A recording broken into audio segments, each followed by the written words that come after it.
The train screeched to a halt under the blazing afternoon sun, the long whistle echoing across the wide Kansas plains like a cry from some restless ghost.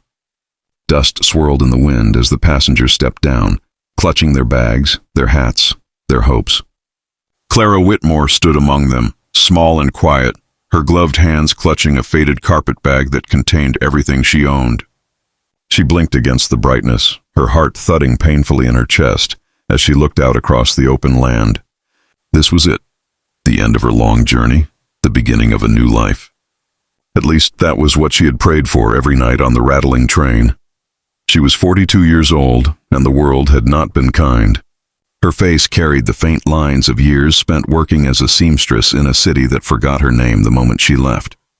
Her hair, once chestnut, was streaked with gray, tucked neatly beneath a worn blue bonnet.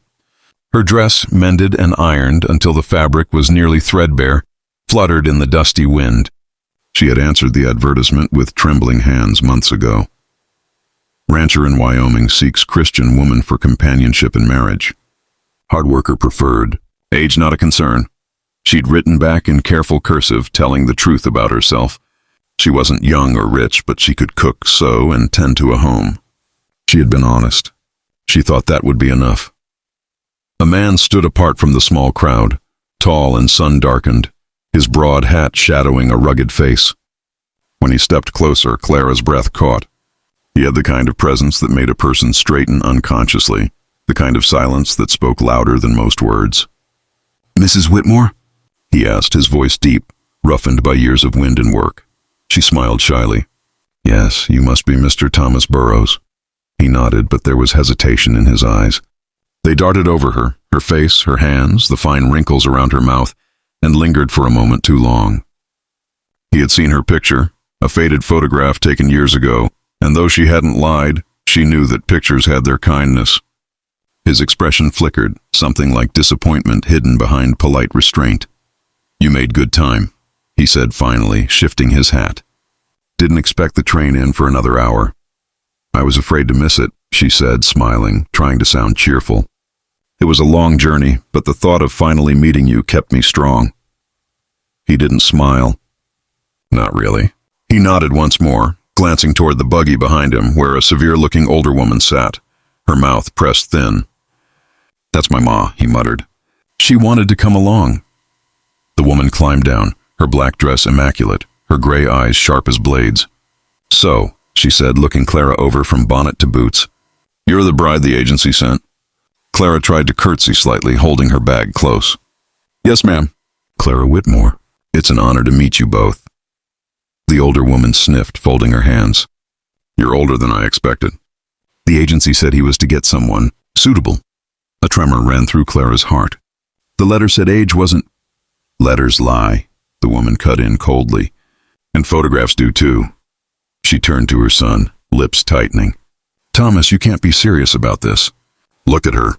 She's nearly your age." Clara stood frozen, her face pale, her pulse drumming in her ears. Mr. Burroughs shifted uncomfortably, rubbing the back of his neck. "Now, Ma, don't you ma me."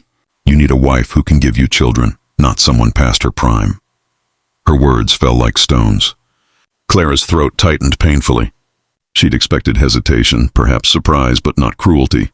"I may be older, but I'm strong," she said softly. "I can work. I can cook and mend. I can make a home." Mr. Burroughs looked at her then, and his eyes were not unkind, only uncertain. "You seem like a good woman, Mrs. Whitmore. I don't doubt that. But I guess I didn't think things through. I reckon I thought—" He stopped himself, glancing at his mother, then back at her. "I'm sorry. I just can't." The words hit harder than she expected. Not because she loved him, she'd barely met him, but because it meant the end of everything she had dared to hope for. The train ticket, the months of letters, the courage it had taken to step into the unknown, all for nothing. She tried to speak, but her voice came out brittle. "See, then I suppose I should find the next train back east." Mr. Burroughs nodded, shame flickering in his eyes. "That might be best. The agency'll fix it up, I'm sure." His mother turned away, already satisfied. "Come on, Thomas. We've wasted enough time." Clara watched them go, her eyes burning, her lips trembling as she forced herself not to cry. When the buggy rolled away, the dust swallowed their shapes until there was nothing left but wind. She stood alone on the station platform, the wide emptiness of the prairie stretching out forever. Around her, laughter echoed, other brides meeting their grooms, smiles and embraces and promises. The sound cut her like glass. She found an empty bench near the edge of the platform and sat down, clutching her bag to her chest. The sky seemed enormous, mercilessly blue. A single tear slipped down her cheek before she brushed it away. She would not cry where people could see. She would not give them that satisfaction. The train station master, a kindly man with a limp, approached her hesitantly. "Ma'am, you need a place to stay till the next train." She shook her head. "No, thank you. I'll wait here. I don't have much left and I'd rather stay where I can see the tracks." He nodded with sympathy, then left her to her silence. Hours passed. The sun dipped lower, painting the plains in fire and shadow. Her body ached, but she barely noticed. She thought of all the years behind her, the youth she'd spent working for other people, watching the world move on without her. She had believed this was her chance to start again, to belong to someone, to be wanted. But even here, at the edge of the world, she was still too old, too plain, too much a reminder of time's cruelty. She pressed a hand to her chest and whispered, "You foolish woman. You should have known better." The wind carried her words away, a ghostly sigh through the grass. She looked out toward the horizon and saw a lone figure leaning against the fence, watching her. A man tall and broad-shouldered with a weathered face and kind eyes. He didn't look away when she noticed him. Instead, he took off his hat slowly, respectfully. For a long moment, neither spoke. Then he walked toward her, his boots stirring the dust. When he finally stood before her, his voice was low, steady. "Ma'am, you look like you could use a hand." Clara blinked, unsure if she should answer. "No, thank you," she murmured, her voice trembling. "I'm used to standing alone." The man studied her quietly, then nodded. "Maybe. But no one should have to." She looked up at him fully then, the lines on his face, the gentleness in his eyes. And for the first time that day, the ache in her heart softened just a little. She didn't know it yet, but the man who had stopped to speak would change the course of her life forever. His name was Samuel Hargrove, and he was lonelier than anyone she had ever met. The morning sunlight rolled across the prairie like a golden tide, washing over the Hargrove ranch and painting everything in quiet warmth. The dew still clung to the grass, sparkling faintly in the dawn. Clara stood on the porch in her borrowed shawl, a chipped mug of coffee in her hands, and listened to the soft rhythm of hooves in the barnyard. Samuel was already up working the horses before breakfast, the steady scrape of his boots against the dirt, a comfort she hadn't known she needed. It had been 2 days since he'd found her at the train station, 2 days since he'd said the words that had changed the direction of her life. "Then just be mine." She still wasn't sure if she'd heard him right at first. People didn't speak like that to her anymore. But when she'd looked up into his face, she'd seen no pity there, no calculation, just quiet certainty, as if he'd made peace with something long ago. She watched him now, his shoulders broad beneath a faded shirt, the morning light glinting off the edge of his hat. There was a grace to his strength, a patience to every movement. When he noticed her standing there, he gave a small nod before walking toward the porch. "Morning, Clara," he said softly. His voice was like gravel and honey, rough but kind. She smiled faintly. "Good morning, Samuel. I made coffee. It's strong, I'm afraid." He took the cup from her, brushing her fingers lightly, and the touch sent a warmth through her that startled her. "Strong's how I like it," he said, taking a sip. "You didn't have to." "I wanted to," she said, looking down at her hands. "It's nice to feel useful." He set the cup on the railing and studied her face for a long moment. "You already are." She didn't know what to say to that. Compliments weren't things that had followed her through life. She'd been called many things, kind, plain, reliable, but rarely wanted. Now standing here in the quiet of this ranch, she began to feel something she hadn't felt in years, needed. "Your place is beautiful," she said, glancing out toward the hills. "Peaceful too?" Samuel followed her gaze, his expression softening. "Peaceful, aye. Lonely too. This land's good, but it don't talk back. Been a long time since anyone's shared coffee with me out here." Her heart squeezed. "You were married," she said gently. "The agency mentioned you were widowed." He nodded, his eyes lowering. 8 years. Martha passed in her sleep. Fever took her fast. Since then, it's just been me and the cattle.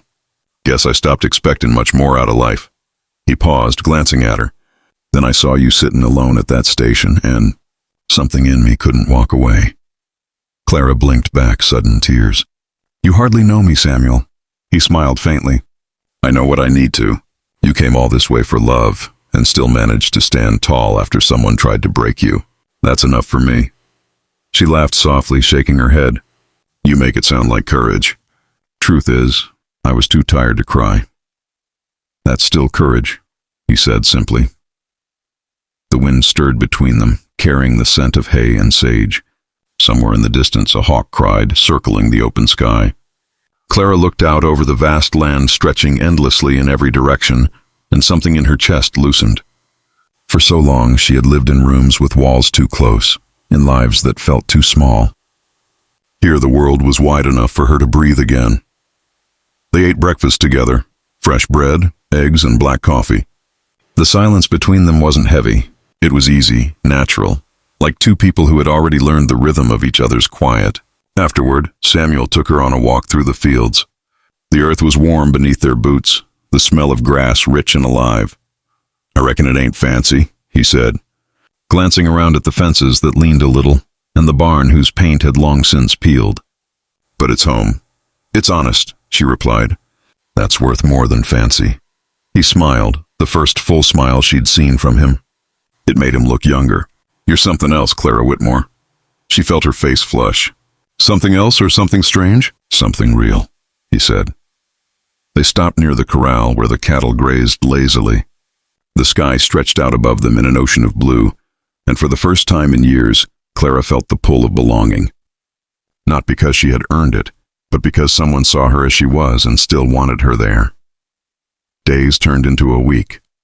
Clara began to move about the house as if it had always been hers, cleaning, cooking, sewing new curtains from old fabric. Samuel tried to protest at first, but she just smiled and told him she'd been idle too long.